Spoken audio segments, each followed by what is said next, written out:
going down the front straight at Watkins Glen. She went from fourth to grab fifth, but instead grabbed third. Zing the motor.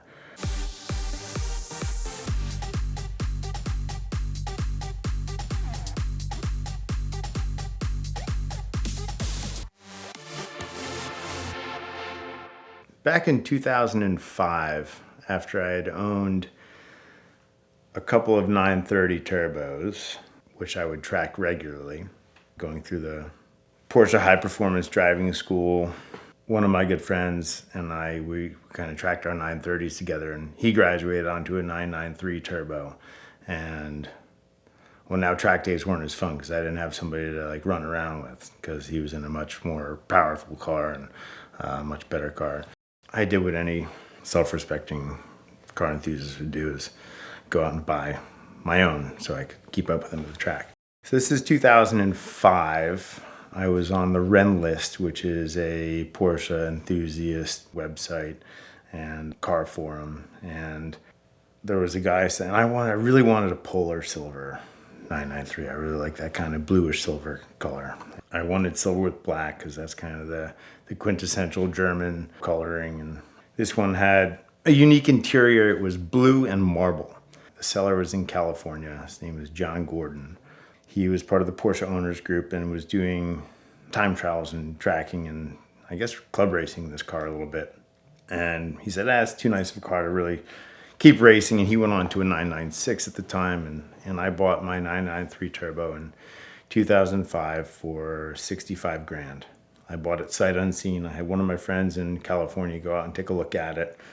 And it had the Turbo S chin spoiler on it, which was not yet painted to the rest of the car. So there were a couple little issues on it.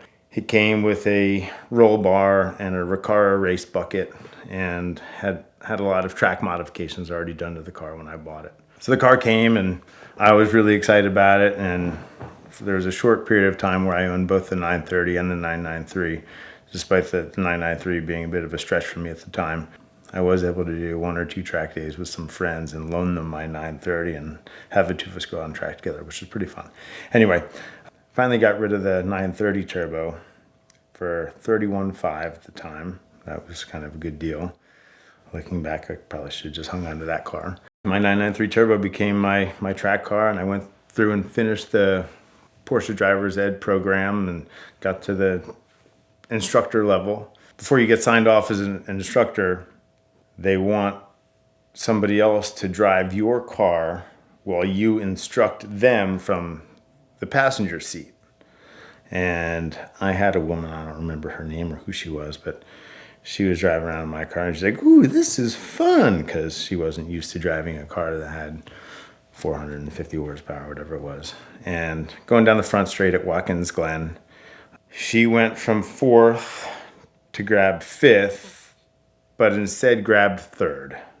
Zing the motor, broke a rocker, ended my weekend, ended my fun. And no recourse, no nothing. That was on my dime to eat that.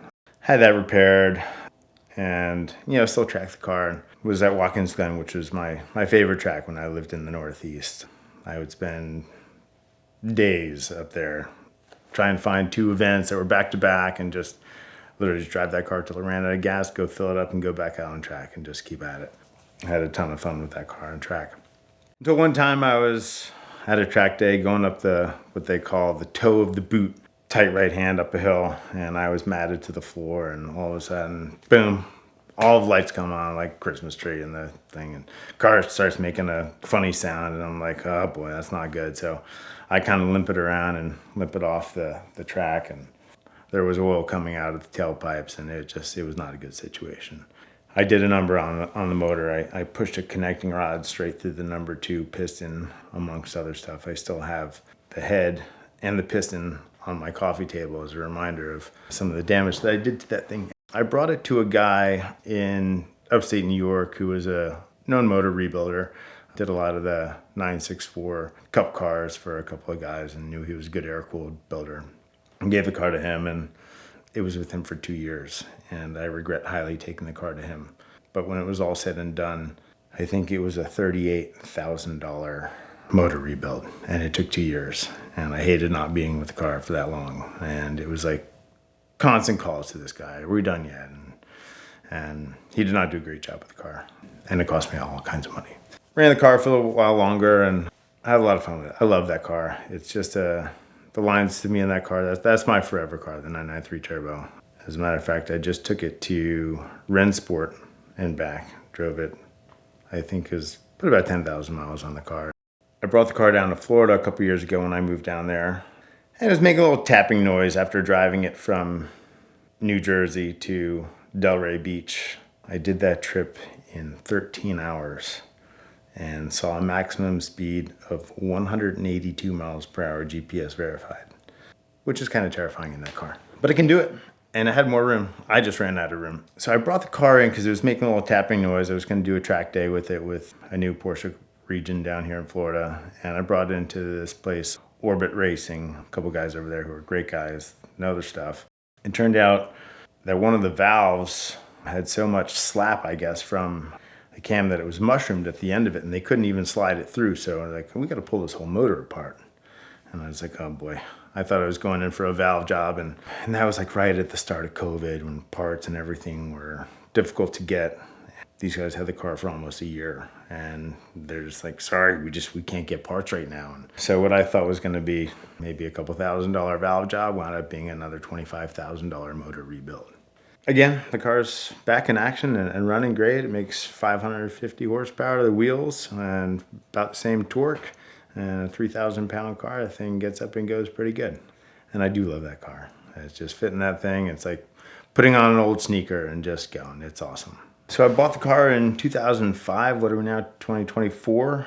I guess that's getting close to almost 20 years I've owned that car. The motor rebuilds were a lot of money. I'm probably into those, 25 plus 40.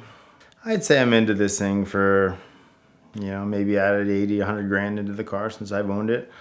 But fortunately for me, I picked a car that I love, and apparently a lot of other people love it, because now that these things are trading at least 3x where I bought it on the low end.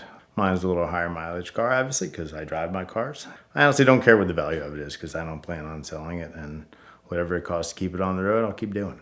There's a little gear that runs the odometer, and it's known for failing.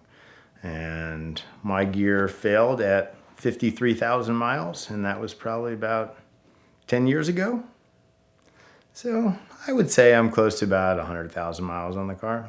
I had it repainted. That's another expense. AMS Auto Works in New Jersey, Diogo over there, he does phenomenal work.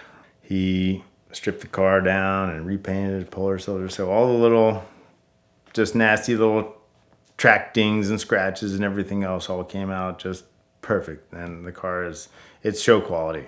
It looks better than it ever has. And even after 10,000 miles driving across the country and back, quick detail, little wax, and the thing looks perfect.